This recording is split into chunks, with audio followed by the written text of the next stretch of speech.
As election season in the United States is upon us, I wonder if, I don't think you can have thoughtful political discussions on the internet, which is where all of it is happening, because the political paradigm is outdated. I find it irrelevant. Thoughtful discourse of any kind is thoughtful, I think, because of relationships. Trying to have thoughtful discussions on the internet, it's trying to do what people in the Enlightenment in coffee houses were allegedly doing, which is having lively, thoughtful discussions where breakthroughs and innovation happens and we evolve further intellectually, emotionally, in a well-rounded way. But I think that happened then, or the fantasy of whatever that is dependent on these real world relationships. Because even people who were strangers in a coffee shop in the 1700s were linked somehow, they knew someone who knew someone or something. So when you're talking to strangers all the time, I don't think you can have thoughtful discussions. And I know that I'm trying to do that here, so it's not going to work. So that's the lie of the internet. A US military technology. The astrology shows us that, and you don't need astrology to see it unless you don't want to see it. The astrology shows us that the old-timey established power structures will foil the election so that a new paradigm can be introduced. And one of the new whatever the leadership is, I don't think there's going to be a regime change. It doesn't matter, because all of this is going to switch over eventually to token-based voting, in the same way that DAOs, decentralized autonomous organizations, govern themselves. We will govern ourselves, except it won't be like a pure and total democracy. I don't even like saying that word because it makes me sound like I care about political stuff, and I don't. Everything's going to be a decentralized autonomous organization, including your government. And government doesn't matter because it's large tech companies that are your new government. For a while, a few years ago, Mark Zuckerberg was doing things around the country that kind of made it look like he was maybe going to run for president or something. That's what it looked like. And then that angle was done away with. But Mark Zuckerberg is kind of your president. And Mars is about to conjoin Uranus and trine Pluto. So watch my special report, which is a few videos ago. Because another part of the regime change has to do with, it's more about how we vote and what the money is.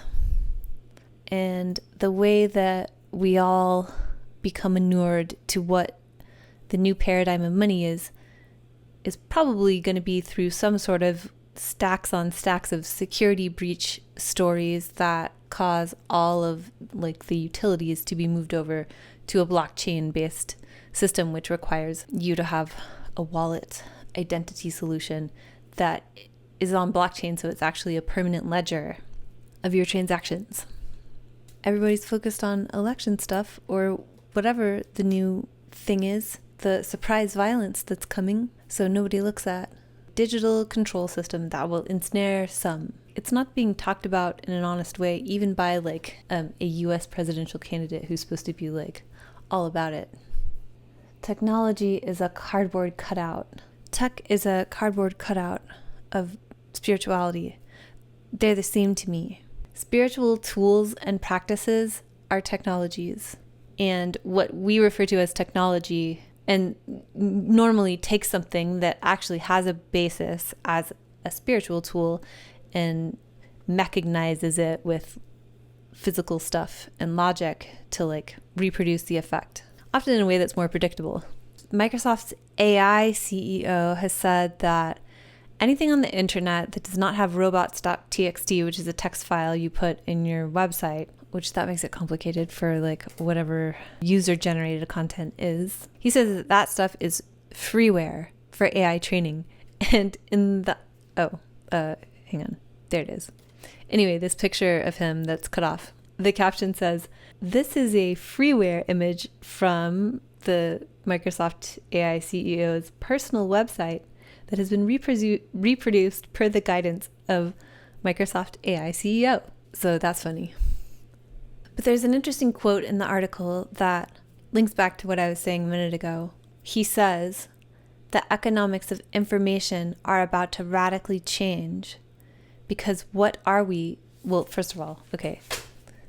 The economics of information. Mercury in mythology and astrology rules commerce and information and delivery.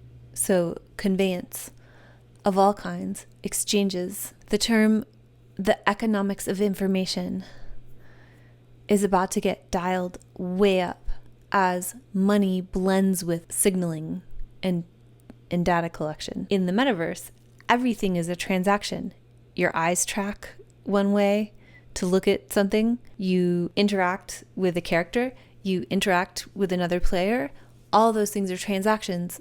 They'll be logged on the blockchain permanently. And then you have like digital credentialing or like getting items in a game. Everything is a token. Everything is a signal. Everything is money. The economics of information are about to radically change. This guy knows. Here's another thing he said. Because what are we collectively as an organism of humans other than an intellectual production engine? We produce knowledge. Our science makes us better. He didn't say anything about how humans are the link between heaven and earth. Humans can do all that intellectual science stuff, but there's also a spiritual component that's very real. If you don't think it's real, then what is your creativity? If we're just dead matter producing knowledge through emergence, in my opinion, that's kind of a dumbed down version of what a human is. And this guy knows what a human is, I think. I'm going to make the conjecture that, like, the wild guess, that he understands that humans are more than that and just isn't going to talk about it. Because a lot of technology is headed in a spiritual direction, like looking to enter the spirit realm, which is like, that's like your dreams. That would be an example of the spirit realm. You're like seeing things that aren't there. You're hallucinating, but it's real. There is a realness. Your imagination, the spirit realm, it's not just like, your imagination is not an intellectual production engine. A 15-year-old who, back in the age when there were webmasters, has been... A webmaster from the 90s and early 2000s. A teenager who died of leukemia in, I think, 2006, is being canonized as a saint because he made websites that spread God's message. This is the patron saint of the internet. He has been nicknamed God's influencer. Meanwhile, there are jetpacks and rayguns in this world. You can make water from the air, and you'll be able to buy it soon. So Aquarius is an air sign, and it's about, it's the water bearer. So in your ancient village, you're like going to where the water is and carrying it back to the village. And that's like, you're kind of exiled for a minute. You get a view of the village from outside the village. It's like an outsider task. You're taking the responsibility to carry the water back. The water's heavy. So then you create technologies to get the water distributed. And that's why Uranus is often mistakenly ascribed or like assigned to Aquarius. But that's how Saturn can be technology. Because when you're taking responsibility for getting a resource distributed or making it available, then you get resourceful, so you don't have to carry the heavy water.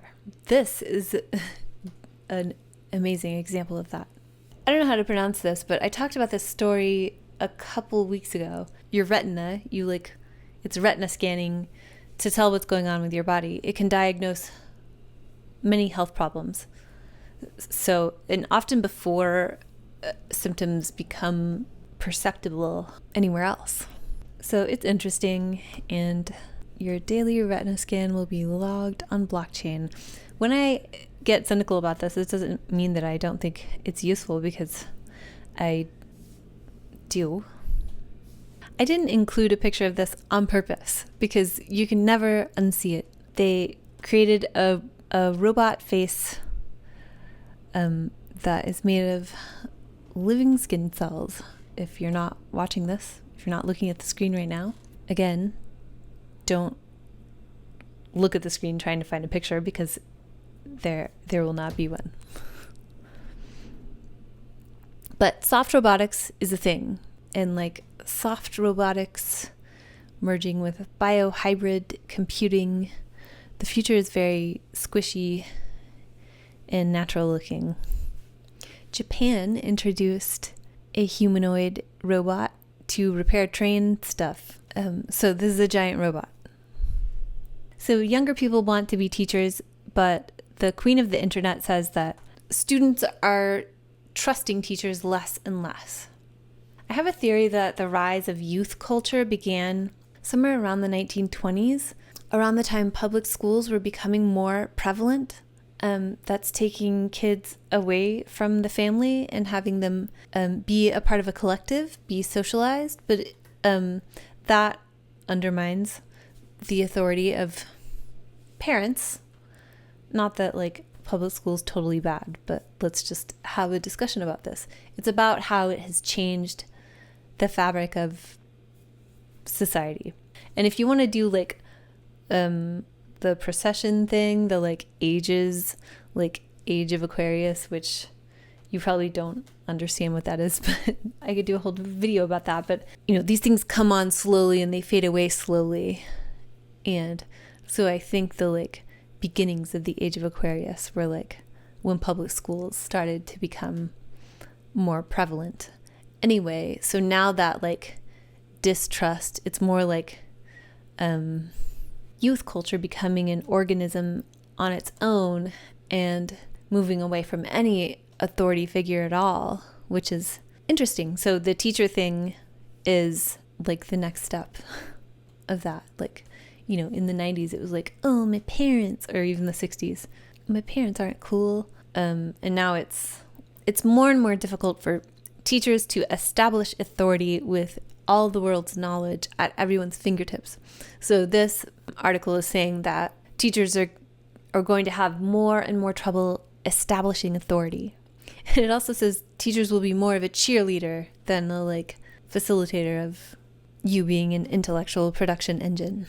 This article, which is saying that like the AI tutor companion in public schools in Los Angeles kind of died in the water. It's the same as saying the metaverse is dead. It's like a way to downplay the importance, because all of your children are going to have an AI tutor. The concept itself is not going to fall flat. It's going to keep coming up until it's a thing. There was a Ray Kurzweil story in the news this week, and he says humanity will merge with AI by 2045, which is very interesting because Pluto's transit of Aquarius ends in 2044, roughly. And so during that transition, which is like, I think like 2043, we'll start to see what Ray Kurzweil is calling the augmenting of human brains with fast computational abilities. And he calls it an additional synthetic neocortex. So all of this happens when Pluto enters Pisces, which is like something machines entering the spirit realm, or using you as the sensor to get information from the spirit realm. So all of this is being worked on aggressively during Pluto and Aquarius.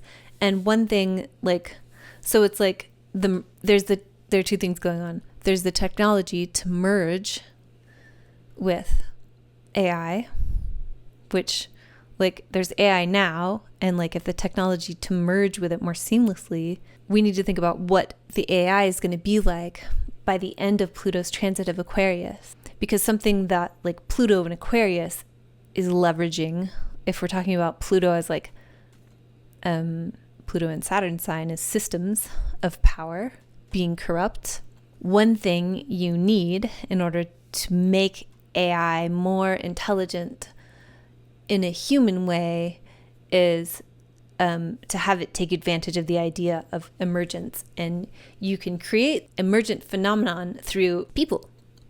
So like the Navy SEALs study moving into flow as one organism.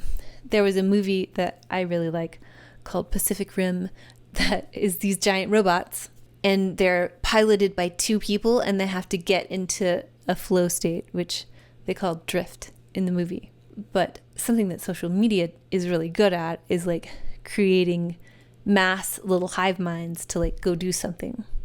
And that's why like you're like hashtagged with all these things that are important to you, because then you can be served content to get you riled up, and you can be like a part of a crowd that is like, I'm appalled at this. I'm championing this cause. I can't believe you're not championing this cause. Can you see how like that's already happened in like multiple little sectors? There are so many that we can think of just in the past couple of years. But creating these little hive minds is really important to teaching AI, because then it's sort of like these little hive minds of humans become the AI itself. Does that make sense? Do you see what I'm saying? A really good example that is not polarizing, that won't get your panties in a twist, is the Sephora kids thing. That is like a phenomenon where you have like ravenous group of people really into something all of a sudden. And I'm not saying that Sephora Kids was intentionally produced, but given what social media is good at, what people studying and training AI are interested in, it's not that implausible. Nobody will ever admit to it until like a long time from now.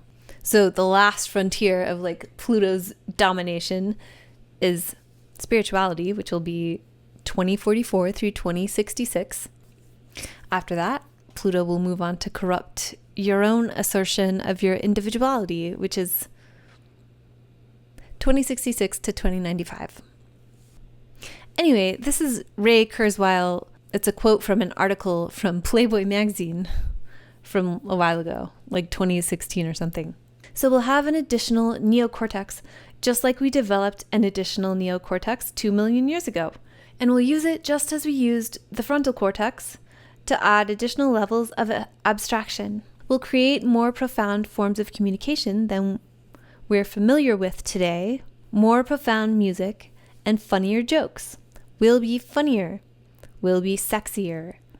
We'll be more adept at expressing loving sentiments. So I'm kind of into it now. That's a very good pitch. I'm not even kidding. All we have to do is give the weird electricity demons access to the spirit realm. That's the price. So the headline is, AI potentially breaking reality is a feature, not a bug. First, if you're trying to learn the zodiac and you want to understand Aquarius, this is an amazing headline. Teaches you about Aquarius. So Saturn is reality. And something Saturn does is test things through pressure to see if they break. And Aquarius is about breaking with one reality and entering a new one, whether it's like through exile or innovation, like technological innovation. See, like a few minutes ago when I was talking about the water bear. So with Pluto in Aquarius, the breaking reality is absolutely a feature, not a bug. Anyway, this article is about how generative AI could distort collective understanding of socio-political reality or scientific consensus.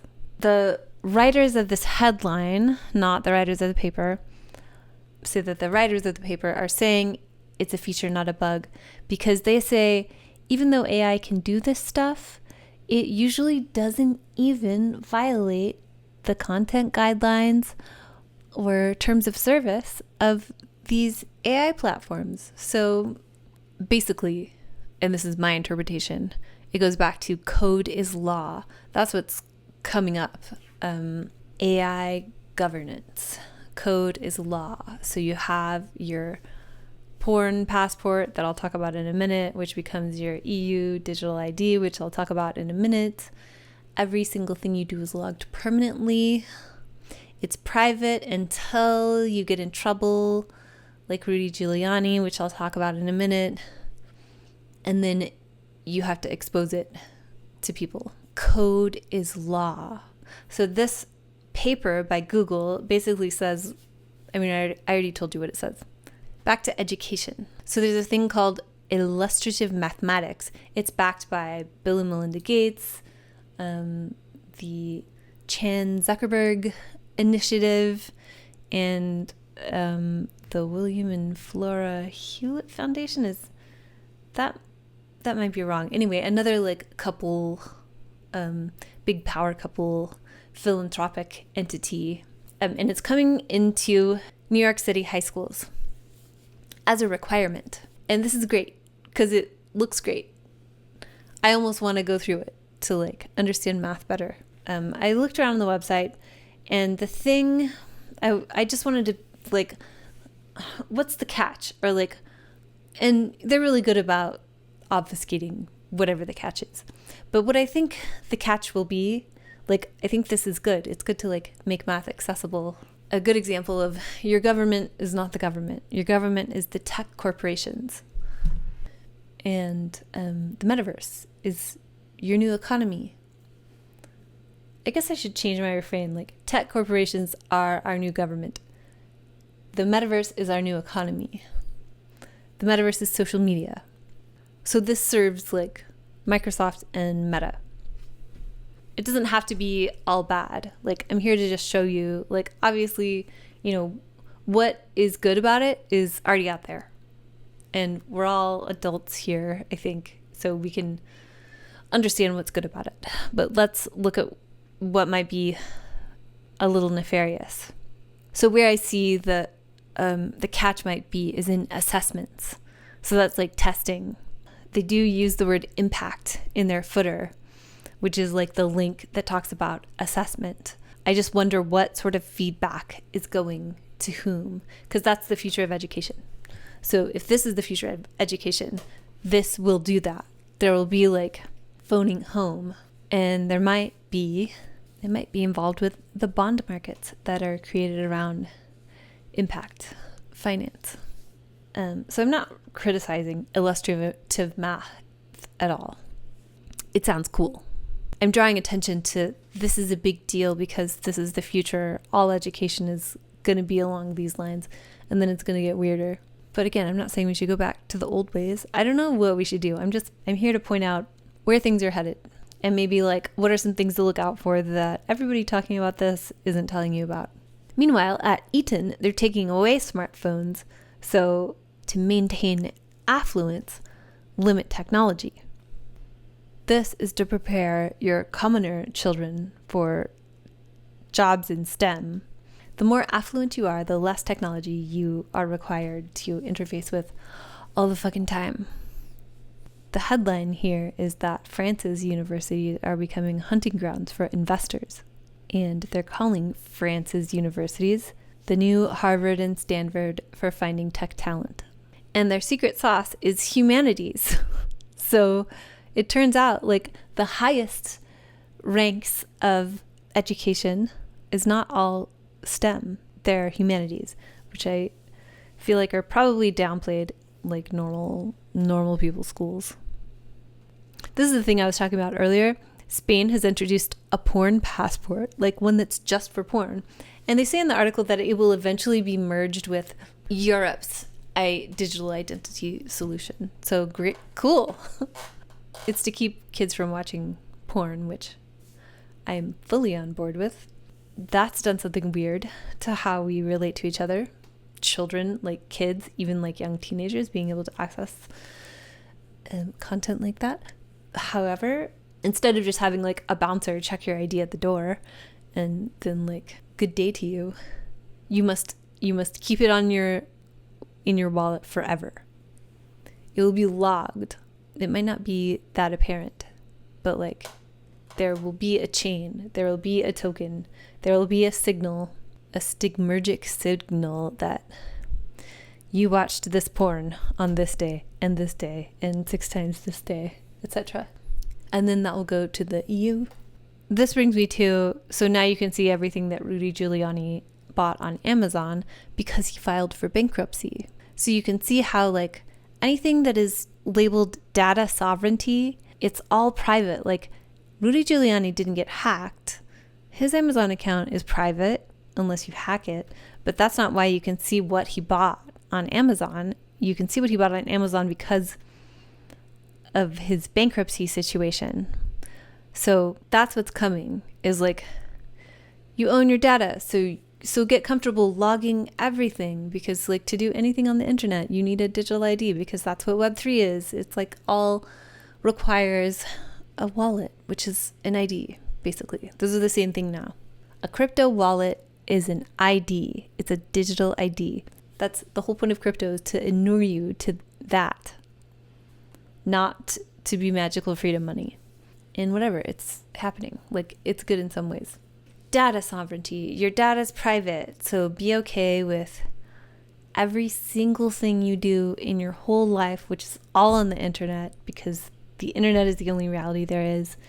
The metaverse is your new economy. Everywhere your eyes track, every player you talk to, everything logged in your wallet. And then when you get in trouble, if you have to file for bankruptcy, if you need some sort of government assistance or assistance from like anything, or maybe even if you're like getting a job, there will be precedents where your data will be asked for. MIA made a clothing line that is all like protective of 5G wear, tinfoil hat, and she's being ridiculed for it. As she is ridiculed, she is like a person who is ridiculed now. And the conversation around this, like on Hypebeast, is like, what a silly woman. She thinks 5G causes coronavirus. But the thing about that is that particular hive mind was created in order to downplay, like in order to have the global signaling system that I keep talking about, you have to have the entire Earth covered with internet. There can be no down spots, so that everything can be surveilled, and all the signals of like your eye tracking somewhere, or your interaction with a character, or your acquisition of an in-game item, or your acquisition of groceries at the store, like every single thing you do, for that to work, you have to have internet everywhere. And 5G is clearly not the best, or 6G or 7G, those things exist. Not the best thing for us. Our bodies aren't really supposed to like, we didn't really evolve to like harmonize with those like weird frequencies and whatever it does. It doesn't cause coronavirus, probably.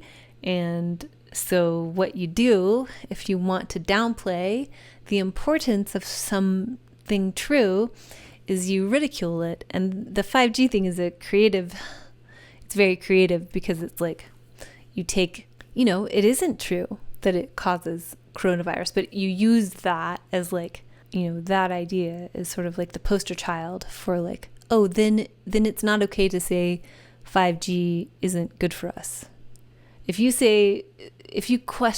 like raise an eyebrow about 5G, then you get to wear the dunce hat, which is like a witch hat, which like that was a thing that was brought in to like ridicule women healers who do spiritual things. That's what's happening here. No one wants to live by a 5G tower, but the world's going to be covered in them, and it's not okay to question that. If you do, we've created this whole like yellow journalism anchor for that conversation, which is like 5G causes coronavirus. So then any criticism gets like magnetized to that, and you're a nut. But more sanctioned than the last story, it might be better if you just set up your own personal 5G network. that you carry around with you at all times. And then you're covered in a orb of 5G at all times. That might be better. Here's how to do it. There's nothing wrong with it. You're weird if you think something's wrong with that. Let's look at things that are supposed to be safe now, maybe like in skincare products, for instance. I mean, I can't believe the FDA actually banned something. I think they occasionally do have to ban something to show that like they're not just a mouthpiece for large corporations. But even in the banning of something, it's like, oh, we thought it was safe, but it turns out it isn't. That discussion never happens when like something is just like established. We decided it's safe. There are no studies, nobody says it's not safe, but like there's no question about, there's what's like scientifically, technically safe, like it's not going to kill you right now. And then there's like, is it really good for you over time?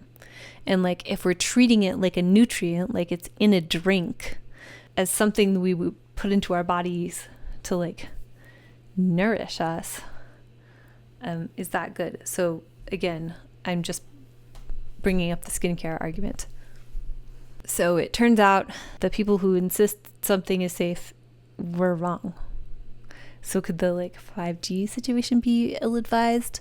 Possibly. There was another whole thing about like what is safe and what isn't a few years ago. And that created a conversation. It wasn't even a conversation. It created like a one-sided order that like you can't talk about whether or not a government entity could be wrong. But remember the thing about like, don't ascribe political things to me, because none of this matters. Like it's all to like getting you riled up, and like finding issues that will rile you up makes you useful to the power structures playing this game.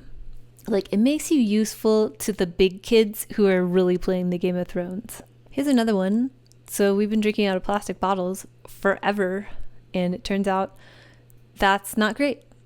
So like in the 60s when they're like, oh, plastics, it's totally safe and it's so innovative, we're innovators, it's going to disrupt everything. Like now it's not that great. So what are we doing right now that is like that later we might find out isn't that good for us? Maybe 5G, maybe something else. So just look at the subtitle on this. It reads, a new class of gene editor has improved delivery, durability, tunability, and safety. Here are some data breach and hacking headlines. A fintech company says some customers might be affected by the Evolve Bank and Trust data breach. And Evolve Bank and Trust, I guess, is like a financial institution that's popular amongst decentralized finance. Or like, no, sorry, scratch that. Fintech, just fintech startups, not blockchain. They got hacked. The fintech sector, that's like particularly juicy for the purpose of all these hacking headlines, because blockchain is money. So we need to make all our money on blockchain so that it's safer. But even that, like your blockchain money can get stolen. So, and then there was a ransomware attack on a California credit union that locked people out of their accounts. So that's bad. And this one, the headline is, cancer patient forced to make terrible decision after ransomware attack on London hospitals. So this patient, she was going to get a mastectomy where they like preserved the skin so that immediately after that they could do plastic surgery to reconstruct her breasts. And for some reason, this ransom attack caused them to basically hold a gun to her head and say like, do you want to delay this life-saving procedure, or do you want us to just chop your boob off and tell you to go home? And so she had to get just like a mastectomy with no reconstructive possibility at all because of hacking. This reminds me of like, there was someone on the internet a long time ago who was like, send me money or I will kill this bunny. So these things are like kind of ramping up. And if you watch my special report, Mars is about to conjoin Uranus and then immediately trine Pluto, which hooks into this story about decentralized physical infrastructure networks and onboarding the masses to Web 3, which is blockchain internet. So, Fortune magazine is saying it has reached fever pitch, the Sephora Kids phenomenon, and summer camps are banning skincare items. I mean, girls have always played with like their mom's makeup, but this need to like address issues, transform yourself into beautiful when you're still full of light and your skin is flawless. I'm curious what that's going to look like later. It might look like being a little more enlightened about what it means to take care of your skin. I have a giant blemish because I ate something stupid last week, and I'm upset that I allowed that to happen. But I don't have a blemish because I skipped my 10-step chemically skincare, because that's not real. But I know you probably just want me to lie to you. You want me to give you products like Moonlight serum or something and tell you that it's like visibly firming, which is a marketing term. It doesn't mean anything. If it were actually firming, it would have to be a drug. That's how the regulations work. Your skin is a signaling system for what's going on inside your body. So beauty grease is my other project. This week is like Venus stuff and Mars stuff. So what are those? Those are forms of relating. Mars is like ending relationships and severing them and cutting them and getting away from bonds. And Venus is like creation of relationships. Whether that's like a relationship with art you're looking at, or like a relationship with the hands of the person massaging you that's like not any further than just like hands touching you to create a relationship with your own body, or yummy food that creates enjoyment. Venus is like the nice things. It's like skincare, which is fun but doesn't really do anything, and what you want is for it to stay out of the way. Anyway, so these two like relational planets. Anyway, Monday, which is right now, if you're watching this, right when it is posted, whatever that was, Monday, it was also Sunday. Like, it was applying on Sunday. So like kind of exciting. So like the Sunday thing that like kind of went exact in the middle of the night on Monday, which is like now, it was like ideas, identity, Mercury sextiling Jupiter, and Venus sextiling Uranus. Sensual, comfortable, basic, stealing fire from the gods, but like in a fun way. So there's whatever that was, and then the second half of Monday could be annoying because the moon is squaring Mars and the moon is squaring Uranus. And Mars and Uranus are going to conjoin at the beginning of next week, which is basically at the end of this week. So Monday, the shittiness and annoyingness of Monday will have to do with how the end of the week could suck. Mars Uranus is like one easy way to talk about it is surprise violence. But it could also be something, I mean, for the most part, I don't like it. There are constructive uses of it, but there are also going to be many not constructive uses of it, like horrific. So Monday gives us like a preview. Tuesday is like a shift in tone. The moon moves into Virgo, so we're a little less like bombastic, a little less like, the moon was in Leo on Monday. Way funner, performative, lighthearted. Moon in Leo is probably like a little more exciting and uplifting, even though Monday got like the second half of Monday we got like a little scary. Tuesday the moon just moves into Virgo, and then it squares Jupiter in Gemini, which at least like there's some positivity, even though the moon and Jupiter are a little bit wanting to do the same thing in a different way. The moon wants to like organize things and have quiet time, and Jupiter wants to get out there and gossip or like learn stuff and then immediately forget it. Wednesday looks productive, but the productivity available on Wednesday, so the sun is trining Saturn. It's the sun's opening trine with Saturn. So sun's next aspect with Saturn will be the opposition. Wednesday is productive only to the extent that you can manage yourself. There was an article in like the Harvard Business Review. The extent to which you can take yourself from great to amazing depends upon your ability to manage yourself. And that's the sun trining Saturn. You can have the resources to get things done and make things real, but you have to manage yourself. And it's a trine with Saturn in the water signs. So like manage your emotions, manage your imagination, manage your various access points to the spirit realm, manage your resources that allow you to take care of yourself so you can give to others, and so you can experience those like weird transcendent passages through to other realms. That's what the sun and Saturn are doing right now. And the sun is awareness. So it's time to get my act together. And the moon also opposes Saturn on Wednesday. And like I said last month, I feel like the moon opposing Saturn, like there's always going to be some heaviness when the moon's opposing Saturn. But the moon in Virgo opposing Saturn in Pisces, they're kind of trying to do similar things. Like the moon is like, its domicile is Cancer, so a water sign, but it's in Virgo, an earth sign. So it's kind of trying to like do emotional, imaginative, intuitive stuff, but using like material, logical tools.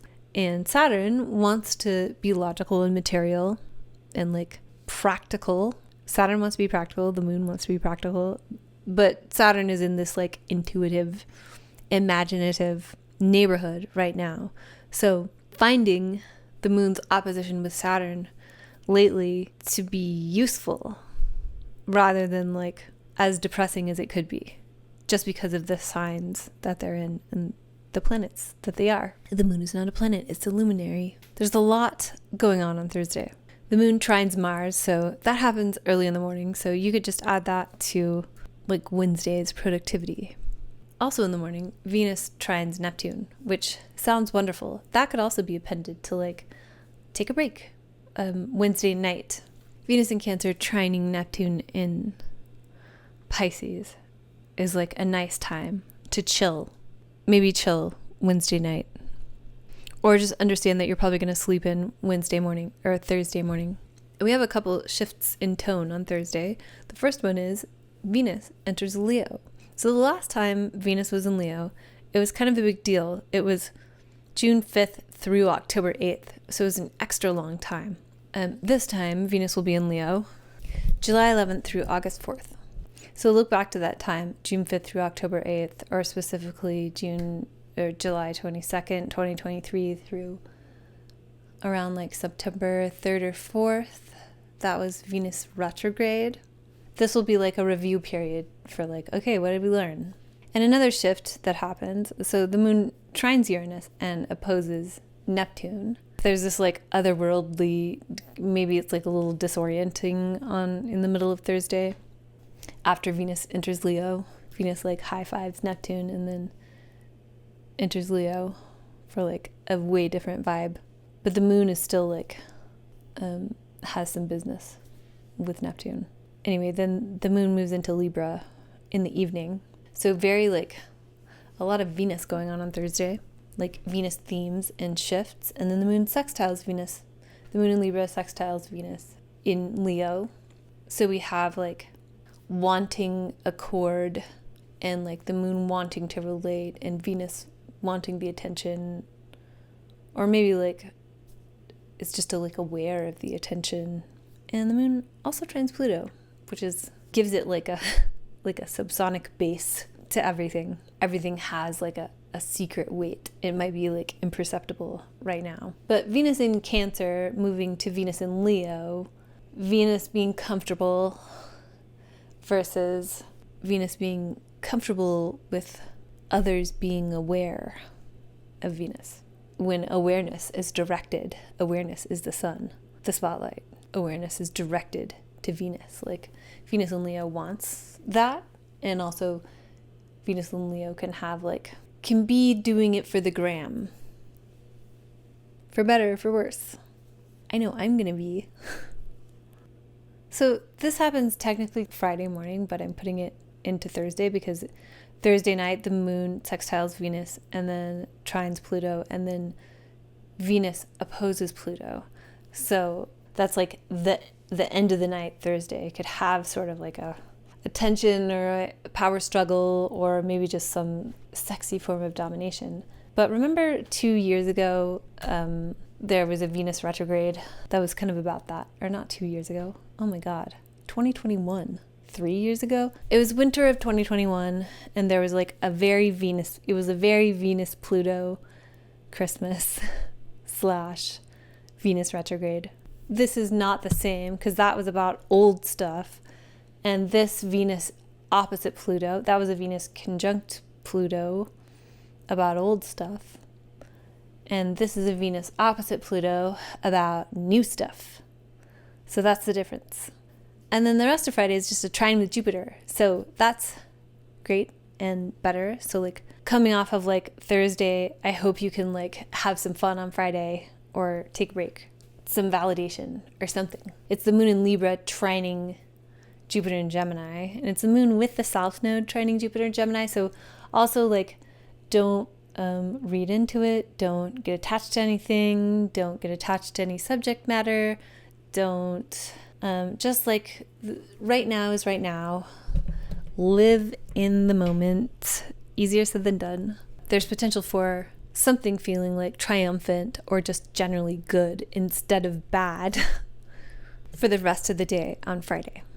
Saturday is boring, and that's probably good because Thursday was really busy and last week was really busy. Saturday, we just had the moon sextiling Mercury, so maybe you could, if you are like looking for a time to have like a heart-to-heart, it might be Friday night or Saturday morning.